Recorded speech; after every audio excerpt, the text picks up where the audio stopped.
from the outside, I had a great life, I had a safe job security kind of high and everything else. And yet I was so feeling the entire time, and I was feeling I wasn't able to contribute my value at the company that I was with. And so for me, it meant to step completely out for some time and to do just what I really love doing, and to turn down all this noise that I had.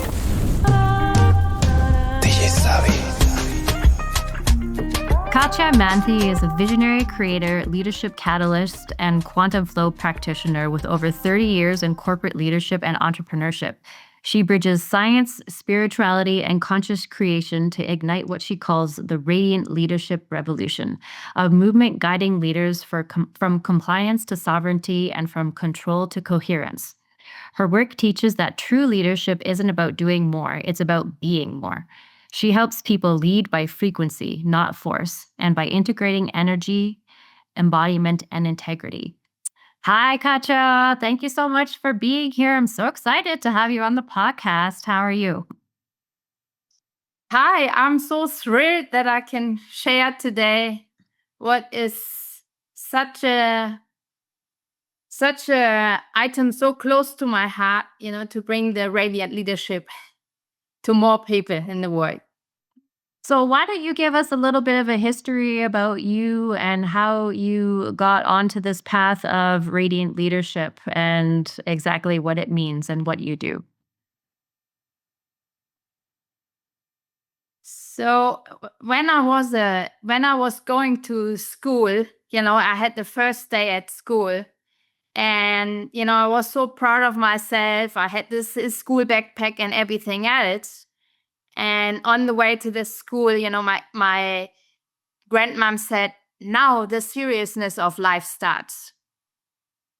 And then, in primary school, in grade 5, when we were all giggling and having fun in class, the teacher would shout at me, "You got to get out. You're disturbing the lesson. You're only allowed to come back once you set it down." Later at work, when I was working in a great team at the students, in a medium-sized pharmaceutical company, we were a great team, and we would laugh a lot when we had break time. And then someone complained we would be laughing too much at the break time. And another evening, I'm having a birthday party at my place, celebrating with my family. And in the evening, all of a sudden, someone rings the bell, and I'm wondering, who's this? All the people I invited to my birthday are already there. And then the police force is standing in front of the door, telling me, seriously, that someone had complained we are too loud laughing. At the same time, the police were standing in the door, voicing this out to me. My grandmom was behind me, getting ready in their coat to go home, just about to pass the police. And once that happened, there was 2 young fellows. They also started laughing and said, "Okay, I'm sorry. We received that call. We had to check on it." Uh-huh. And so all these experiences led to dimming my joy, because I was always kind of told that whenever I enjoy myself, I'm not seriously working. And that led me to understand and to really connect to what I would like if I created a workplace where everyone can be joyful, where every day you get up full of energy and you work and you have fun and you create actually better results. And now also we know that there are studies have been done. When the people are happier, they are much more, 30% more productive. And I really feel now the world is ready for a shift towards a new form of leadership that I call radiant leadership. And so what does that embody, radiant leadership? So for me, it means to shift from a place of having control and micromanage people to really shift to a coherent workplace, or in other means to be in your sovereign self and lead from this place. Which, what I mean with that, it means really to be authentically yourself, and from this place you're dropping all the old masks that I've been putting on, and also many other people, or actually every one of us has put on these masks in their lives. And that we learn how to put those masks aside and really come into our center and lead from this authentic self, from our place of being connected to our values. And once we mastered that, there is this part of that we really emanate frequencies out. So it's actually all about quantum physics, that we emanate out that light to other people, and then also attract other people that resonate with the same frequency, and leading from that place and creating, so that I create a place at work where people can connect to their flow and create from that flow. And at the same time also create this joy, so that the people are intrinsically motivated to contribute, because it gives them just so much joy to be there and feeling valued and feeling respected in a way that they are also more open. And that brings me to the next point of creating a workplace where we feel safe to voice out any idea that maybe in other environments would be seen as very ridiculous, so that we open up this space for crazy ideas that is the baseline for creating so much more innovation and change. Yeah, because a lot of the time it's the crazy ideas that actually are the most successful. And so when you don't allow your employees to get into that flow state so that they can actually come up with those crazy ideas, like you might be missing out on amazing opportunities. Like I can really resonate with your story because my background is commercial real estate, and so it's like very like A type, very structured, and I too went through a situation where like I got in trouble for laughing at work. Every time that I wasn't at my desk, like they thought I had like left the building and just like gone somewhere and was just like not working, even if I was like down the hall, like in a meeting with someone else or something like that.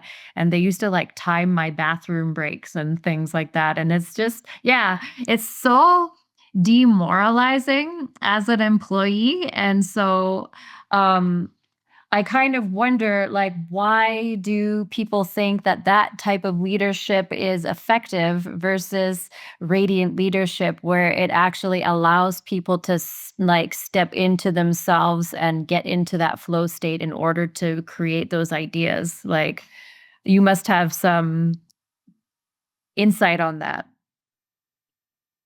Yeah, from my experience, it's all about the control, Mm-hmm. so that people perceive that when they do this, they can control other people. Mm-hmm. And with a type of micromanagement and all this tracking, it's all about the data all the time. It doesn't matter how you do it. Just, main thing is you finish it somehow, or you created this or that result. But for many people, it doesn't matter how. So this is just because that it creates, for those type of people that are stuck in this old paradigm, it creates a sense of control over the people and also over the results. And then there's always this dynamic that people can be very competitive in the workplace.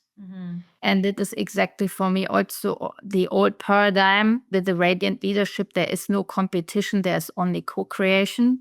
that people always tend, or many people still compete because they want to have the bonus, or they even, they take on results of other people, that they are being seen in a better light and that they get a better bonus or a better promotion. And there's a lot of these competitive aspects still going on. Well, And when they let this go, they feel they lose the control. yeah. But I think, do you think the control or the wanting to be in control, like to me, that really speaks of like insecurities and fear, right? And so if you need to control people that like that, it's because you have insecurity within yourself and you're afraid of what's going to happen if you're not in control. Would you agree with that, or like do you have some insight on that? Yeah.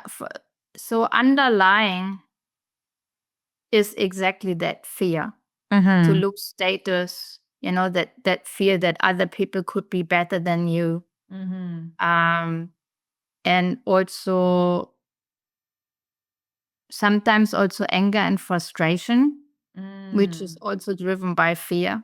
From my observation, would be mainly driven by some sort of fear. Yeah. And so I feel like, as leaders, because we're talking about radiant leadership, and what I think has gotten lost sometimes in the aspect of leadership is that we're actually there to serve, right? And we're there to build up our team and to lift them up. And so I think that's probably part of what radiant leadership is all about. Yeah. Yeah, so exactly. So in the way I also experienced it over 30 years in the workplace is that everyone is always criticizing what doesn't work, but hardly ever anyone really celebrates what you're good at. And the two things, actually, the way of the appreciation is being lost because everyone has so much to do. And then even though you achieved something, because you already have so many new emails coming in and so many new work tasks, so there is no time to really celebrate this, or it's not fostered by the culture. And then so that the focus shifts to always, okay, this is not working. So instead of what is actually working. So there is a lot of, the way how I started my leadership journey that comes back to this was all about learning tools. When I was in my 20s, it's all a lot. You learned about project management, then you had a software to do this. So it was all about using the right tools. And then later, it shifted from, that we acknowledge that different people need to be led in a different way because they're different characters. And then we are shifting to more emotional intelligence, how we manage our emotions. And now there's the next shift towards leading from a consciousness level, from an energetic level. So what does that mean then to lead from an energetic level, or before you had said leading by frequency instead of force? So how would you describe that? Like, as leaders, how do we actually lead our teams through frequency instead of force? Yeah, so one aspect is to understand who we really are. And then understanding that there are other people that they complement each other. So practically speaking, for example, I'm a very visionary person. So I have always great ideas how to improve something, but I'm very bad at doing routine work because I get bored and I'm too slow. So when I have other coworkers or staff to work with, then who is actually good in implementing the system and maintaining it, then I can see, even though it's an employee, strictly speaking, I always make sure that I see the person on the same even though hierarchically, maybe in a bigger company, I'm above, but I never see myself like this. I always see myself on the same level and allow the other person's sovereignty to shine where this person is really flourishing and really shifting this focus instead of always saying, oh, you have to improve there, you have to improve there. Okay, no, now we look at what are your strengths and how can we utilize this even better. And then in a team to understand that every person has a different talents and different skills to contribute, or different soul gifts to contribute, that can be used in a way that can be levered, that we can work in a more harmonious way, in a way that is in the end performing much better, because you have this common understanding, and at the same time also this trust to be very open. Yeah, trust is a big one. So what you I want to hone in on something that you said. You said as leaders, we need to really figure out like who we really are. And I wanted to go into detail on that. So, like, what was the process that you went through to discover this in order to develop the radiant leadership journey, or the radiant leadership journey that you went on? And like, how do you encourage other people to go through that process, or like do that discovery process? Because that can be really deep, and it can be really scary to like really go inward and figure out who you are. So tell me about your journey with that. Yeah, I made some very drastic changes in my life last year, and for me, it meant I stepped out of the corporate world and I downsized all my belongings to 1.5 cubic meters. So all my life is basic, actually, and it's two people. It's my daughter and myself. It's like 1 cubic meter of stuff is in the store, and one paper file. That's my life. Yeah. So there are two things. It's like, and what it comes down to is really turning down the noise. Because when we are in that hamster wheel, and from the outside, I had a great life, I had a safe job, job security kind of high and everything else. And yet I was so reeling the entire time, and I was feeling I wasn't able to contribute my value at the company that I was with. And so for me, it meant to step completely out for some time and to do just what I really love doing without to turn down all this noise that I had and to declutter. So these two things. Number one, turning down the noise to make space to really experience myself in a different way when I'm not hamster wheeling, but being in a calm state instead of flow. And secondly, really declutter the entire life and energies that do not serve me anymore. And it is a very painful process to do this, and yet it is very freeing. And the decluttering, it has to do with a lot of belongings, but it also has to do with the people you hang out with. It has to do also electronically on social media. So I went through a process of taking all my social media off to really now consciously say, okay, now I want to be presented in a way that is really from my soul and not what the expectation is out in the industry. So, and to come even closer to who I truly am for myself, I discovered I do a lot of different types of meditations, but I also did I studied a lot about quantum flow and the quantum field. And for me, it has been quite a few months of very intensive studies. And yet now with this knowledge, I feel I can give this to other people in a much faster way because I would structure it in a different way. So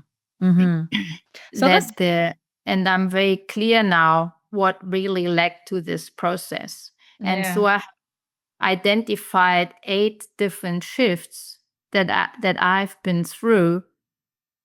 That is the first time around very extensive, and then now I'm starting to reach the kind of maintenance phase because it's an ongoing process. So what I mean by this is, for example, in relation to energy. Energy has to do a lot with our emotions. So we have there are lower frequencies emotions and higher frequencies emotions. So lower frequency emotions is, for example, anger, shame, guilt, fear. So when we understand what emotions of those lower frequencies are dominant in our life, we are able to shift those to higher frequencies like gratitude, joy, bliss. So this is one way how we can uplift our energies. Yeah, and it's about getting into the vortex, right? So like there's the vortex that can bring you up to the higher level frequencies, and then there's the vortex that can bring you down into the lower level energies as well. Yes, and it's not about suppressing all this, what feels uncomfortable. It's really about being to open this bottle up of being uncomfortable, and then with this awareness to shift it. And also when patterns are reoccurring in your life, to in early stage already recognize. So in my case, my life was driven on guilt, on fear, and it's both those emotions are interlinked. And to have this understanding, to work, to really experience this fear, and then to address the fear and shift it to higher frequencies like gratitude and joy. That is important to me. Yeah, because the awareness, a lot of the time, I think people, because there's so much noise going on, and like we're attached to the news, we're attached to the social media, we're attached to like the TV and all of this stuff, right? It's just like we're constantly bombarded by all this noise. A lot of the time, we're not even aware of what we're feeling or why we're feeling it. And so I think that's really key in terms of understanding ourselves and our emotions, because if you don't even know, how can you shift it, right? And so the awareness is really key in terms of going inward and really dissecting what it is that we're feeling. And I think in today's society, we're really not encouraged to get in touch with our emotions. We're kind of encouraged to always be busy, always on the go, and just like always on. And so when you don't give yourself the space, like you were talking about, to actually go inward and recognize these feelings, like we're not used to it. And that makes us uncomfortable, right? To actually feel those feelings, because it can be quite painful. So it's definitely like not an easy thing to do. And the other thing is really about asking yourself evolutionary questions. When you're, for example, asking yourself, coming back to who you really are, who am I without my certifications, without we are also, I've been brought up in a very scientific way. It was all about getting a good degree and having a typical job in a big industry and so forth, and we are only identifying ours, or I also did identify myself a lot with what my degree is. I have got a master's degree in this, I have got a master's degree in this, and then you were also valued like this by the way the pay works. This is also the old paradigm, I studied many years back, I've got this master degree, and it's still something worse in the classical industry, whilst if I didn't have this degree. And it is now shifting that we recognize that we need to lifelong learn. Yeah. And it's not so much of a value to have this degree as it was put on at this time. So now to strip all this away, and that feels very uncomfortable, because all of a sudden you feel like naked. Because all of a sudden I'm not putting my title as MSc, or whatever the title is, or as a doctor. And now stripping all this away, who really am I? What has my soul has had my soul ready by the time I was conceived? These type of questions that we can ask us to empower us to see these things. And yet we also need to do it from a place to release the conditioning that we have been through. Yeah, I saw a clip the other day actually, and I thought it was really interesting. And I didn't know how I would answer this question, but the question was, it was another podcast interview. And the question was, tell me who you are without telling me your name, your accomplishments, like your degree, your background. Like, you're not allowed to tell me any of that, but then tell me who you are. And I was like, that is a very challenging question. And I don't know how I would answer that. So I feel like that's kind of what going inward and discovering who you really are is all about, right? It's about stripping away the facade of what society puts on you and like what's left, right? And a lot of us are scared to look at that because you really are like just standing there naked and looking and you're like, okay, like this is me. And I mean, sometimes it's beautiful. I mean, I think it's always beautiful, but it can also be really scary. Yeah. And I feel for men, it is quite often even more difficult Yes. because Yeah. I tend to over identify themselves with what they do. Yeah. But these things can be practiced also in everyday life. Let's apply it, for example, for dating. Now when I'm dating someone, I never ask what the person actually does. And it confuses them, because typical things, where do you live? Where do you come from? What do you do? No, I'm not asking those questions. I'm asking different questions. What book have you read that inspired you the most? What are you working on? I mean, how are you growing yourself or self-developing yourself at the moment? And these type of questions. Yeah. So it's a different way of approaching it. And then also coming back to being in the stage of being uncomfortable, being naked, besides really stepping out of the noise and creating that space, the other powerful tool is certainly to use music in certain frequencies that really help to bring you in a different state of mind or of consciousness, like the for example the alpha stage or the theta stage, that you can drop in different consciousness, and then you all of a sudden you might feel, see, or hear different things that you otherwise would not see. So that's also when I'm teaching those quantum flow activations, and I use a specific music that triggers those kind of memories, because in a way it's remembering who we really are.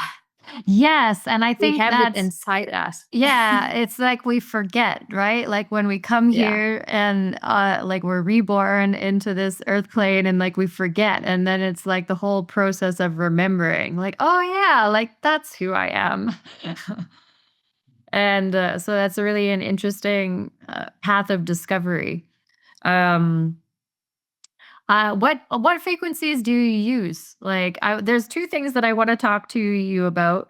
Number one was you have the 8 shifts, so I wanted to talk about that. But then I also wanted to go into quantum flow, and the quantum physics that you study. So I don't know which one you prefer, but I do also want to talk about frequencies and which frequencies you used. Well, the most common one, the most known one is the 432, for example, Yeah, hertz frequency. yeah. And then sometimes I would not be able to tell you the hertz, but it is, there is this light language also out there. And it's just the experience that I have with it that I really just know it's working. I mean, it's working for me, and it might not work for everybody, but in a lot of people, it triggers memories. Yeah. Yeah. So sometimes it's also like an intuitive knowing or connection. Yeah, with this type of music. Yeah. I really so I personally like binaural beats. Like for me, the this in my head, that just does something to my brain where all of a sudden because my thought, like everybody has like a running commentary in their head all the time, right? And so then when I turn the binaural beats on, I find that it like calms the running commentary in my head down so I can actually just like turn my brain off a little bit. I've had a couple experiences where I've done like a meditation with some frequencies, and you can like feel the energy running through your body, and it becomes so powerful sometimes that it's actually scary. And I'm like, I pull myself out of it because I'm like, I don't know, like this feels very scary. Yeah, it shows the power. It's crazy. It's crazy. So, which direction did you want to go in first? Do you want to talk about the 8 shifts, or did you want to talk about quantum physics? Let's talk about the 8 shifts. Okay. So, firstly, I would like to talk about the what I call the inner vortex or the inner mastery. And oops, sorry. And the first one is really that's about when we talk about the essence of ourselves. And what I mean about this is it's about the identity. So also what archetype are we? This because this will tell us a lot how we move through our life. And there usually, most of the time, there are multiple archetypes that one identifies with. And then you also, once you're aware of this, you can consciously connect to this archetype. One of my archetype or very important spiritual being that I've been connecting with throughout my entire journey is the eagle. So also when we talk about leadership, it's a lot about seeing this vision, and I'm a visionary. So I can step consciously in this vision, to step out of the everyday little nitty-gritty problems and really lift myself up as an eagle, to see different perspectives, for example. And everyone has different archetypes that you identify with or that you can discover for yourself. So, and then there's also, I have done a lot of work on the values to identify what my values are.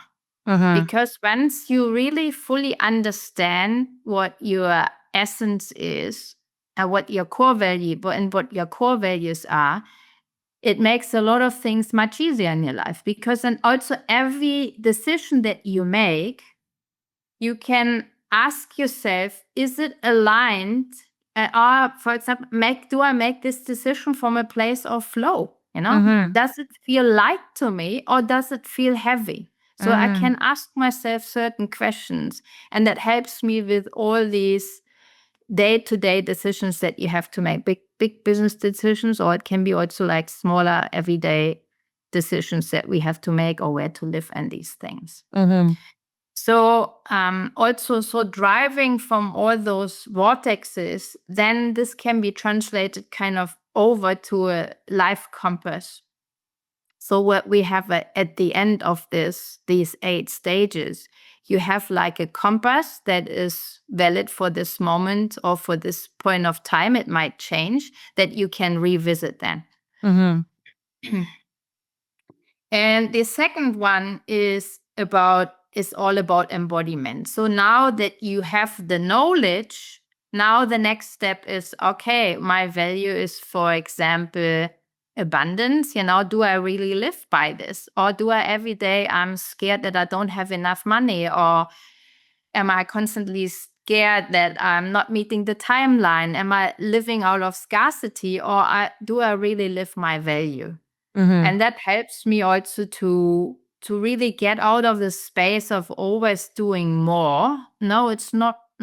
It's also about doing the things in a focused way that is aligned with you, but it's also about really being in the now and being present with yourself and creating those spaces, for example, to ask those evolutionary or lofty questions. And it is also about grounding the embodiment. It's that we really return to our bodies, that we really allow ourselves to feel and discover for ourselves instead of just doing what maybe other people expect of us or what we think or what we perceive that the workforce or the people at home expect from us. And the third one is about the energy. So we talked about this briefly before. So this is basically really about emotional shifts, first of all, being aware of the emotions and then being able to shift those emotions and then being longer in elevated stages with higher frequencies emotions. And once we are in a lower emotion, that we are able to more quickly turn it around, that we overall really live from a place of more joy and laughter. And another very important aspect are our beliefs. So our beliefs that we might have taken on from our upbringing, from the workforce, from the schooling, from the university, that limit us in many ways, or maybe has served us in the past. But it is something also we need to shift to be raw and real about and to break through those beliefs that may be not serving us. So, for example, belief could be that in the family, or what I experience is that entrepreneurship is always stressful and it never makes any money. That's the way I was brought up with. So it's so long. I'm still working on this to break through those type of beliefs and shift it with affirmations, and also shifting my energies and being around people that let it live in the opposite. Yeah, I think that's really key. Is a lot of the time we have these ideas that are planted in our heads, and like could be from our parents or just our family history in general. And when we kind of identify those ideas or those limiting beliefs, it's really important to figure out like whose voice is this? Like who is telling me this? Where is this coming from, right? And then like so that's like the first question is identifying who planted that limiting belief in my brain. And then also recognizing or asking the question, is it really true? Is entrepreneurship really hard, or you can never make money being an entrepreneur? Like, is that really true? And kind of looking for the evidence that it's not, right? I mean, like, we can talk about all the billionaires in the world and things like that. Like, clearly, entrepreneurship is, not always unsuccessful. So, Yeah, once we claim new beliefs for us, then it makes room for expansion. That's where we are really expanding. And that brings me to the next shift, which is related to expression. So that means, how do we talk?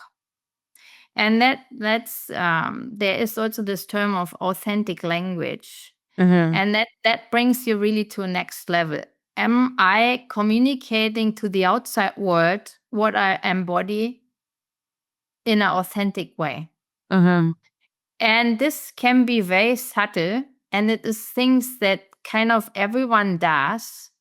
Once we understand it, it's not so easy to shift because it's for example, it starts with this very simple example is you're with a friend, or shouldn't we go to the movies next Saturday? That we always place a should, but it's not in our authority to should someone to tell this person should go with me to the movies. So then it's rather to say, oh, I really would love to go to the movies next weekend. Would you like to join me? So these are some very subtle differences that can make a big energetic change.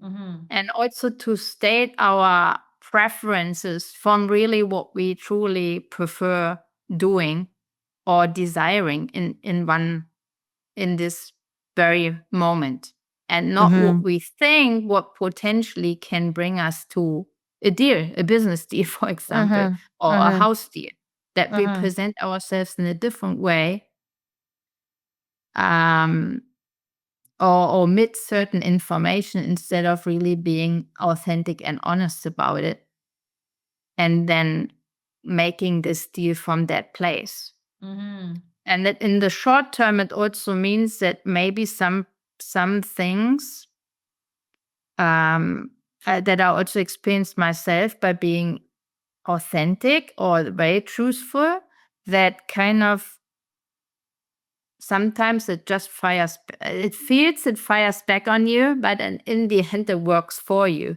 Because for example, when you communicate something honestly to a company that you might leave the company, they may be not sending you to the training you want to go to or something like that. So there's also a very fine lining there to learn to take those risks, and really being true to yourself and being authentic. And that can be really hard too, right? Like vocalizing what it is that we want, or like just putting it out there, right? But a lot of the time, like we hold back from saying like, this is what I want or this is what I need. And so then the act of just saying out loud, this is what I want or what I need, can be revolutionary, I suppose, in terms of like flipping the switch. Like I know for me, for example, like I spent a lot of time internalizing things and like not voicing when things were like, okay, actually I'm not okay with this, or actually like this is not what I want, or like you know what I mean? And so then when I finally started voicing those things and feeling empowered to say those things, lots of things changed, right? Lots of things changed, but it's like I stepped into my own power and really realizing like the power that I did have, and also realizing that I'd been giving my power away to so many people by not speaking up.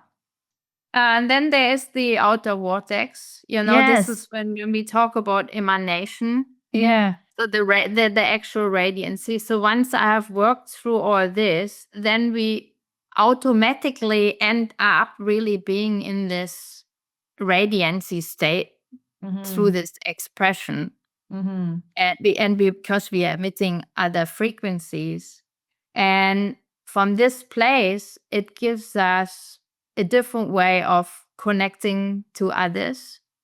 And one of the most important aspects that are really that is really speaking here from my heart, is to really allow everyone, independently from what cultural background, age, to be sovereign in their own sovereignty. And make an effort with curiosity to see other people for who they really are. And also I've worked in a lot of different multicultural backgrounds. I also lived in Singapore, Malaysia for 18 years. And to really tap into and learn about the differences and see how this can be leveraged, instead of seeing it from a place of judgment and hindrance, or even language barriers, that they can be very powerful when we approach it from this place of curiosity and also by status. To step out of the hierarchy, even though, I mean, yes, there need to be certain people, they have certain responsibilities and have to take on the full responsibility for a decision. But everyone, when we talk on bigger corporations, until the cleaning people, for example, in the pharma industry, very important, actually, the cleaner. But most of the time, they are not treated like this. Actually, they are very important, because if you make us the right product, it does matter whether the facility is in a perfect shape or not. And to really include everyone and see them for who they are and what they contribute, and also talk about challenges. That I find also very important in the workplace, to understand what each other's challenges are. Or when I previously in my role, I had a lot of companies to deal with in the US.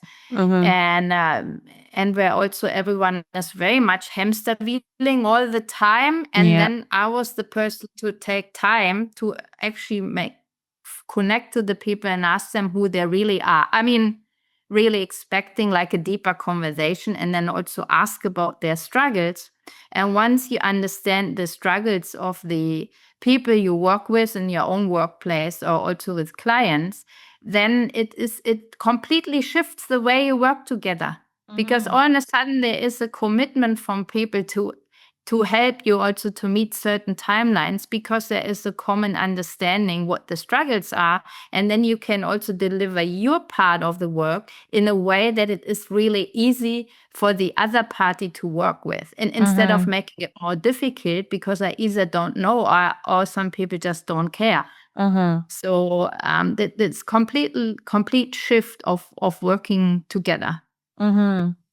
Well, and that kind of ties back in as well to what we were speaking about earlier, was like making sure that everybody's in a role where they can shine, right? Because when you place everybody in a role where they can shine and understand what motivates them versus what doesn't motivate them, right? That's about getting to know the person. And that's when you can create really cohesive teams together, right? Yeah, exactly. And then co-creation. that's the other part. It's about the co-creation part and creating impact and creating a legacy, and together, and really acknowledging also everyone's contribution to this. Yeah. Yeah. And And it is I, also exactly when you look now at the young generations that are growing up now. So Gen Z and Generation Alpha coming up. yeah. They will also enforce this, because they will not work for other workplaces. There is a big shift coming, not only through AI, also because this younger generation, they're born with a different consciousness, and also they are born.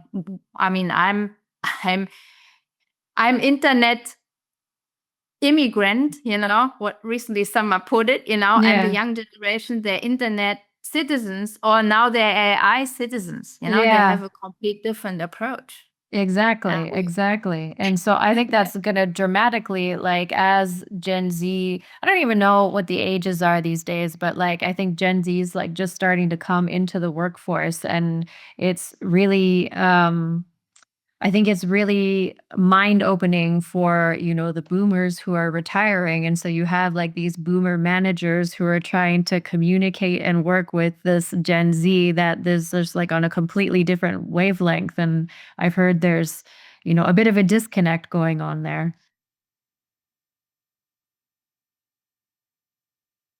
Yeah, and even this is exactly what radiant leadership is about, to Yeah. leverage on those Mm-hmm. differences. So Mm-hmm. in my life, I've worked a lot with young Asian people, and specifically also, and it's been the most rewarding journey for all of us, because I've always, for example, in the hierarchy structure, so you have, as a leader, you have certain access to, for example, leadership training that other people don't have. I always, when I went to a training, I shared this with my staff. But then I also asked them whatever they learned or what they set up, I asked them to share this. And first, it was for them very difficult because they were not used to this. And I said, we are all here to learn. It's not about the performance, it's that we learn from each other. And then we had such a thriving culture. It was just absolutely amazing to set up a new company from scratch with having those in place and understanding that we have all something valuable to contribute. And no matter of our age, race, education. And then we came to work together in a very powerful way because there was a lot of trust and we had a lot of fun. They made fun with me because I don't like durian, and then they always came with durian cookies and Asian culture. And it was really a lot of fun, and we kept in touch for many years, even beyond the workplace. And it was just beautiful to see also for me afterwards how they all flourished with this different mindset. And on the other hand, I learned a lot, because I was always a foreigner there. I don't speak Chinese. And I needed their help a lot of times to understand the culture better. And they usually don't tell you. And because it's just the culture, but when you get close to those people and you open up their trust, then they're all of a sudden, they tell you that you can take their advice and they will tell you things, how to run certain things, that it is appropriate for the culture, that makes it much easier than to work there and to be successful, in that context. We had started talking about the challenges of like the internet age and AI now and digital overwhelm. So how can we use the principles of radiant leadership to kind of help navigating this like new AI era that we find ourselves in? Yeah, and this is really interesting area that also keeps me very busy mentally to think about this. But because in the near future, most of the leaders, they probably have more AI systems to manage or to overlook than actually people. It's fascinating, and it's kind of scary at the same time. And yet I really truly believe and feel that the more AI takes on tasks that are, for example, of administrative manner, or of analyzing data, the more human we need to become to really deal with this. Because in the past, we maybe, had an outfall with a particular employee, but then it was still in that very small scope. But now, when we deal with AI, we are just entering it like an entire kind of universe. And it is also as fascinating it is, and I love this, that so many things are being taken on by AI that I don't like to do manually. It's also, in a way, a different kind, but also very great responsibility that we take on. What data do we feed in the system, and how do we ask the system to analyze the data? So here it also helps to drop the bias, which is also a difficult topic for itself, and really to come from a place of awareness, managing those data that we let AI to manage for us, and in the way it manages us. For example, I'm talking now about the ethics, also that considerations that AI is not capable of doing, that we contribute our values in a different way, and it's even more important.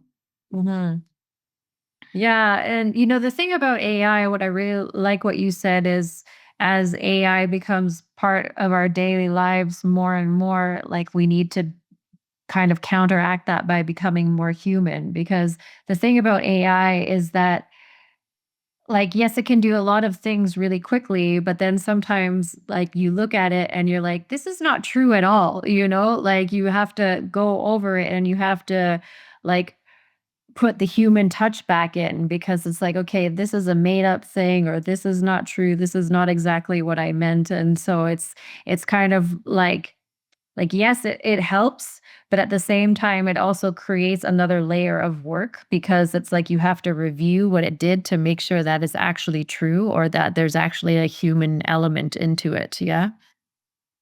Yeah, exactly. So, yeah.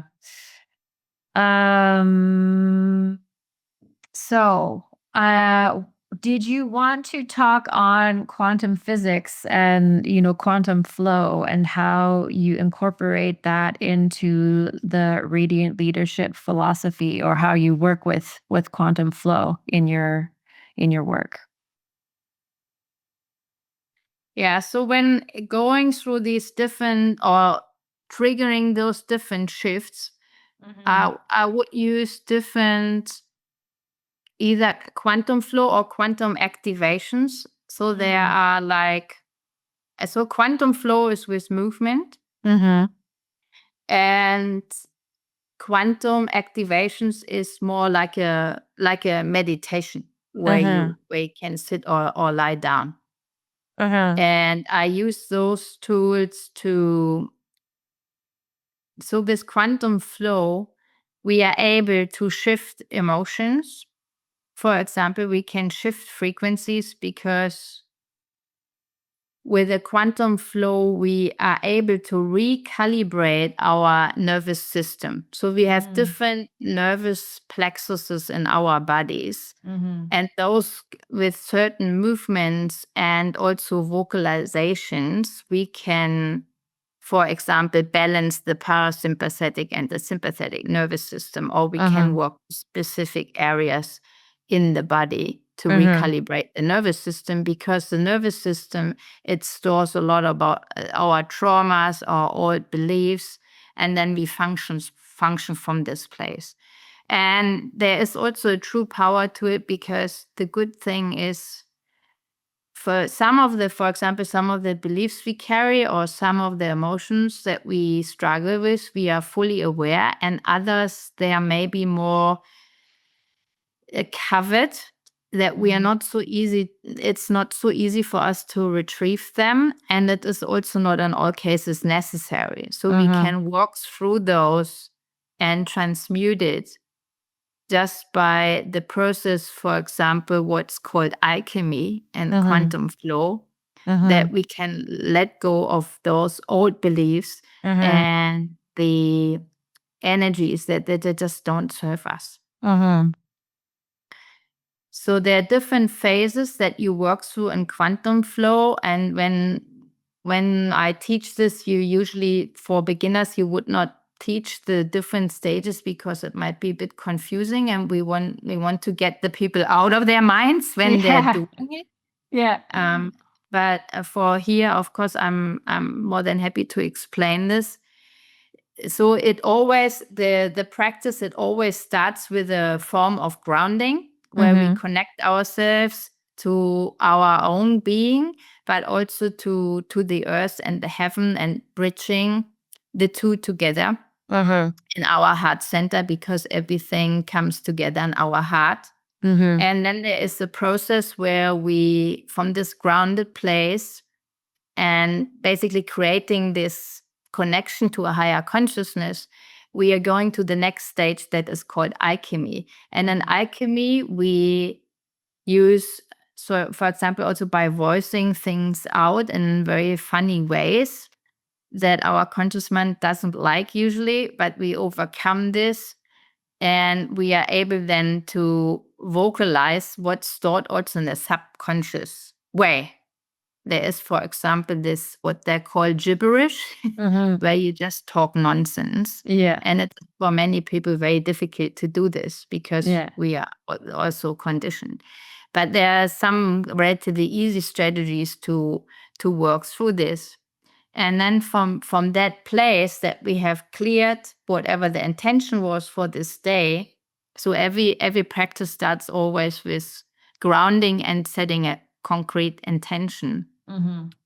And then we are going through a process of what's called embodiment. So that's where we really connect to our powerhouse.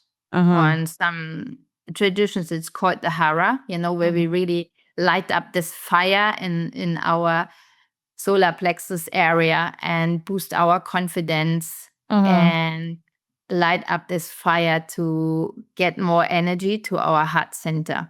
And from that place, we are able to radiate then from the heart center, we radiate out our energy.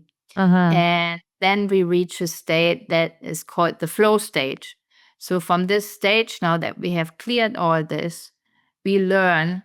So it's very different from yoga, where it's maybe about the perfect pose. Now here it's all about that you do everything what you do there, how you move your body, that it comes from how your body really wants to move. So then we enter that state of flow, that you really listen what your body needs in that moment, and that really also frees you from the structure, from all the rules and regulations, that we really freely express ourselves. And then we come to a different stage in the end, where we really bring it all back to gratitude and integrate whatever we have experienced, or maybe we experience afterwards, after that practice, because then we are in a state of receptivity. So you might have visions also doing this practice, or maybe afterwards. And then you're also in a space where you can ask yourself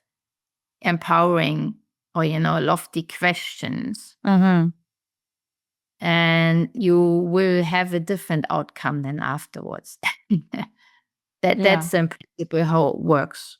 Yeah.